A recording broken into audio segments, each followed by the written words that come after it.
ప్రతిరోజు ప్రత్యేక హోదా గురించి మాట్లాడారు. ప్రతిపక్ష నాయకునిగా చంద్రబాబు గారు ముఖ్యమంత్రిగా ఉండగా, చంద్రబాబు గారు బీజేపీతో పొత్తు పెట్టుకున్నాక ప్రతిపక్ష నాయకుడిగా జగనన్న గారు ఎన్నో నిరాహార దీక్షలు చేశాడు స్పెషల్ స్టేటస్ కోసం. ఆ రోజు జగనన్న గారు అన్న మాట, మూకుమ్మడిగా అందరు ఎంపీలు రాజీనామా చేద్దాం, అప్పుడు బీజేపీ పార్టీ ఎలా స్పెషల్ స్టేటస్ ఇవ్వదో చూద్దాం అన్నారు. ఆ తర్వాత ఎన్నికలు వస్తే స్పెషల్ స్టేటసే నినాదంగా తీసుకొని జగనన్న గారు మొత్తం ఎంపీలను నాకు ఇవ్వండి, నా ఎంపీలను గెలిపించండి, నా ప్రభుత్వాన్ని తీసుకురండి, కేంద్రంలో స్పెషల్ స్టేటస్ ఎలా రాదో చూద్దాము, కేంద్రం మెడలు వంచైనా సరే స్పెషల్ స్టేటస్ తీసుకొస్తామన్న మాట అవాస్తవమా? తీరా అధికారం లేకొచ్చినాక ఒక్కటంటే ఒక్కటైనా నిజమైన ఉద్యమం చేశాడా జగనన్న గారు? ఒక్కసారంటే ఒక్కసారైనా బీజేపీని నిలదీయడం కాదు కదా, కనీసం మాట వరుసకైనా స్పెషల్ స్టేటస్ ఏదండి అని ఒక్కసారైనా అడిగిన పాపాన పోలేదు. అసలు స్పెషల్ స్టేటస్ మనకు లేదు కదా, ఇప్పుడు స్పెషల్ ప్యాకేజీ కూడా లేదు. ఏమొచ్చింది విశాఖపట్నంకి? విశాఖపట్నం స్పెషల్ రైల్వే జోన్ చేస్తామన్నారు, ఇచ్చారా? ఉత్తరాంధ్రకు స్పెషల్ ప్యాకేజ్ అన్నారు, ఇచ్చారా? శుభ్రంగా ఉన్న ఉక్కు ఫ్యాక్టరీ, వైజాగ్ స్టీల్ ఫ్యాక్టరీ, అసలు వైజాగ్కే తలమానికం, అలాంటి దాన్ని తీసుకెళ్ళి ఇప్పుడు సర్వనాశనం చేస్తున్నారు. ఇక్కడే ఉంది గన్నవరం పోర్టు.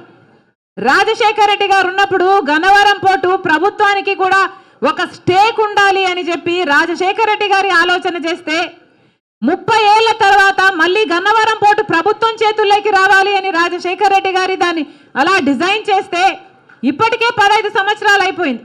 రాజశేఖర రెడ్డి గారు ఉంటుంటే, ఆయన ప్లానే కనుక అమలై ఉంటే ఇంకొక 15 ఏళ్లకు ఆ గన్నవరం పోర్టు మళ్ళీ ప్రభుత్వం చేతికి వచ్చేది.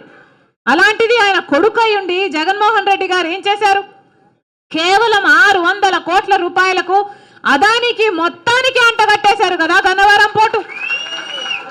ఇప్పుడు ప్రభుత్వానికి ఏ స్టేకు లేదు, ప్రభుత్వం చేతికి ఎప్పటికీ రాదు, పూర్తిగా అప్పనంగా అప్పగించేశారు. ఎవరి సొమ్మును అప్పగించారు? ప్రజల సొమ్ము కాదా? ఆంధ్ర రాష్ట్ర ప్రజల సొమ్ముని, ఆంధ్ర రాష్ట్ర ప్రజలని తాకట్టు పెట్టినట్టు కాదా? వీళ్ళ కుమ్మక్కు రాజకీయాల కోసం ఆంధ్ర రాష్ట్ర ప్రజలను తాకట్టు పెట్టారు. ఇది వాస్తవం వాస్తవం వాస్తవం. స్వలాభం కోసం ప్రజల ప్రయోజనాలను తాకట్టు పెట్టారు. ఆ రోజు రాజశేఖర రెడ్డి గారు ఉన్నప్పుడు ఎన్ని ఫ్యాక్టరీలు, ఎన్ని కంపెనీలను రాజశేఖర రెడ్డి గారు నిలబెట్టారు, ఎన్ని కంపెనీలను రాజశేఖర రెడ్డి గారు మునిగిపోకుండా కాపాడారు. ఈరోజు వైజాగ్ స్టీల్ అన్నది 30,000 మందికి ఉద్యోగాలు ఇస్తుందట. 30,000 మందికి ఉద్యోగాలు ఇస్తుంటే ఈరోజు ఆ 30,000 మందికి భరోసా లేకుండా పోయింది ప్రభుత్వాల మీద.